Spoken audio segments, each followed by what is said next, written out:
Hello everyone, I am CA Poonam Gupta. आप सभी का स्वागत है आईआईसीपीए के सेशंस में। आईटीआर किस किस को फाइल करनी चाहिए और किसको कंपलसरी है फाइल करना इस साल 25-26 असेसमेंट ईयर 26-27।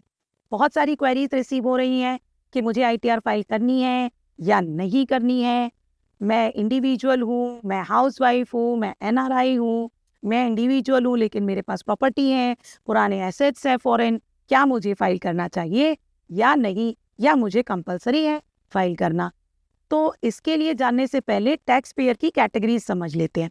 टैक्स पेयर की कैटेगरी कुछ इस प्रकार है कि individuals, HUF, partnership firm, LLP, companies, trust, professional freelancers, business, NRIs having taxable income in.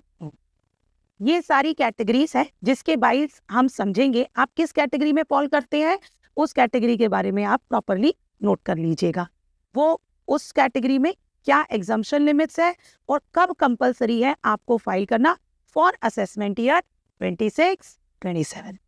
Individual अगर आप कुछ नहीं करते, कोई सैलरी इनकम नहीं है, कोई बिजनेस इनकम नहीं है, कुछ भी नहीं है, तो उस केस में आपको आपका रेंटल या कुछ भी आ रहा है उस बेसिस पे, या कोई आप छोटी मोटी ऐसे ही कंसल्टेशन या कुछ कमा रहे हैं, वो इंडिविजुअल्स, उनके लिए अगर एग्जम्पशन लिमिट यानी कि 60 साल से जो नीचे है 2.5 लाख रुपए, और जो 60 साल से एबव है उनके लिए 3 लाख, और जो 80 ईयर से ऊपर है यानी कि सुपर सीनियर सिटीजन उनके लिए 5 लाख। इन लिमिट से नीचे अगर आपकी इनकम है यानी कि टैक्सेबल इनकम अगर आपकी इससे नीचे है टोटल इनकम, तो फिर आपको कोई रिक्वायरमेंट नहीं है आईटीआर फाइल करने की। अगर आपकी टोटल इनकम इससे ऊपर है यानी कि आप इनकम जो ड्रॉ कर रहे हैं वो 2.5 लाख से ऊपर आ रही है आपके पास, 3 लाख यानी कि केस टू केस, और 5 लाख अगर आप सुपर सीनियर सिटीजन से, अगर आपकी 5 लाख से ऊपर आ रही है तो आपको फाइल करना कंपलसरी। आप पूछेंगे कि भाई न्यू टैक्स रिजीम में तो लिमिट्स अलग अलग है। नहीं, न्यू टैक्स रिजीम में आप सिर्फ ये देख सकते हैं कि आपका टैक्स कम बन रहा है या ज्यादा बन रहा है, या आप बेनिफिट्स ले सकते हैं रिबेट्स के अलग अलग। लेकिन जो एग्जम्पशन लिमिट है वो इसी प्रकार है। इंडिविजुअल जो कि बिलो 60 ईयर्स है उनके लिए 2,50,000। अगर सपोजिटली आपकी सैलरी इनकम आ रही है और आपकी एग्जम्पशन लिमिट से सैलरी कम है, टीडीएस कटता नहीं है, एम्प्लॉयर एक ही रहा पिछली साल और कोई फॉरेन एसेट्स नहीं है, टीडीएस एक्स नहीं कटा है, तो इन सब केसेस में आप एग्जम्पशन क्लेम कर सकते हैं इवन अगर आप सैलरीड इंडिविजुअल हैं तो। लेकिन अगर आपका टीडीएस कटा है, अगर आपने एक से ज्यादा एम्प्लॉयर स्विच किया है, अगर आपने फॉरेन एसेट्स हैं आपके पास, और या फिर आपका टीडीएस अधिक कट चुका है, तो जरूर फाइल कर लीजिए, वरना आपका रिफंड क्लेम भी नहीं हो पाएगा और आप डिफॉल्ट लिस्ट में भी आ सकते हैं डिपार्टमेंट की। अब प्रोफेशनल्स के लिए अगर टैक्सेबल इनकम से ऊपर जो एग्जम्पशन लिमिट है उससे ऊपर इनकम आ रही है तो उनके लिए भी कंपलसरी है, सेम एज इट इज। और अगर आप प्रिजम्पटिव टैक्सेशन क्लेम करना चाहते हैं तब तो आपको फाइल करना ही पड़ेगा, या फिर आपकी ऑडिट लिमिट्स के बेसिक अगर आपकी टर्नओवर ऑडिट लिमिट में आती है तो भी आपको फाइल करना कंपलसरी। अब बिजनेस और ट्रेडर्स के लिए समझ लेते हैं। बिजनेस और ट्रेडर्स में वो ट्रेडर्स जो कि प्राइवेट लिमिटेड नहीं है, जो एलएलपी नहीं है, जो कोई रजिस्टर्ड ऑर्गेनाइजेशन यानी कि सेक्शन 8 भी नहीं है, तो उन फर्म्स के लिए सोल प्रोप्राइटरशिप या नॉर्मल पार्टनरशिप,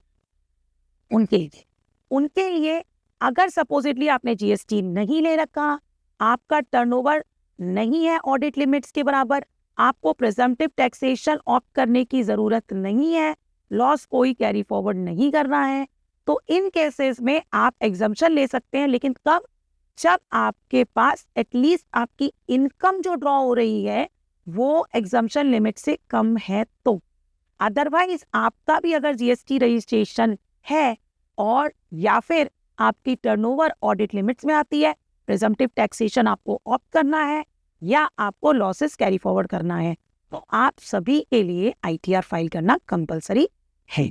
अगर इसके अलावा भी एक मैंडेटरी कंप्लायंस कर दी है गवर्नमेंट ने, जिसमें उन्होंने ये बोला है कि अगर आपके करंट अकाउंट में 1 करोड़ से ऊपर का डिपॉजिट है, आपने फॉरेन ट्रैवल किया है जिसका खर्चा 2 लाख से ऊपर आया है या 2 लाख आया है, इलेक्ट्रिसिटी आपके यहाँ पे कंज्यूम 1 लाख या 1 लाख से ऊपर होती है, टीडीएस आपका कटा है, या फिर आपके फॉरेन एसेट्स है, या आप फॉरेन कहीं अथॉरिटी में साइनिंग होल्ड करते हैं, तो उनको भी कंपलसरी कर दिया है गवर्नमेंट ने कि आपको भी फाइलिंग करना कंपलसरी।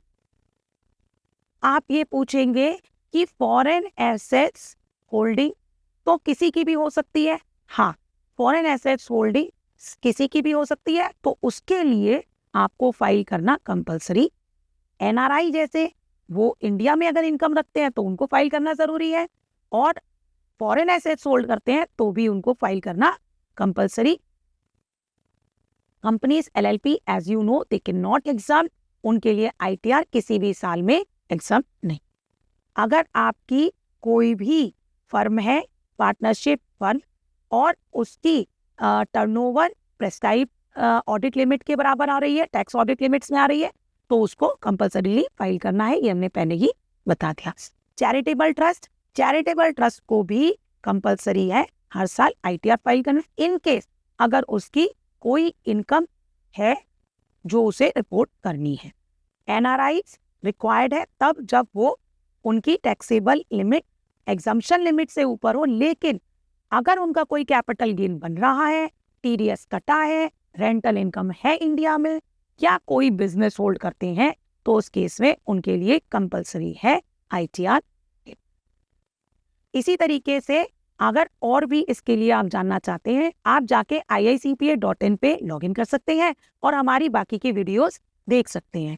अगर आप नोटिफिकेशन बेल आइकन पे क्लिक कर देंगे तो आपके नोटिफिकेशंस आते रहेंगे हमारे न्यू सेशंस के। Thank you everyone, bye.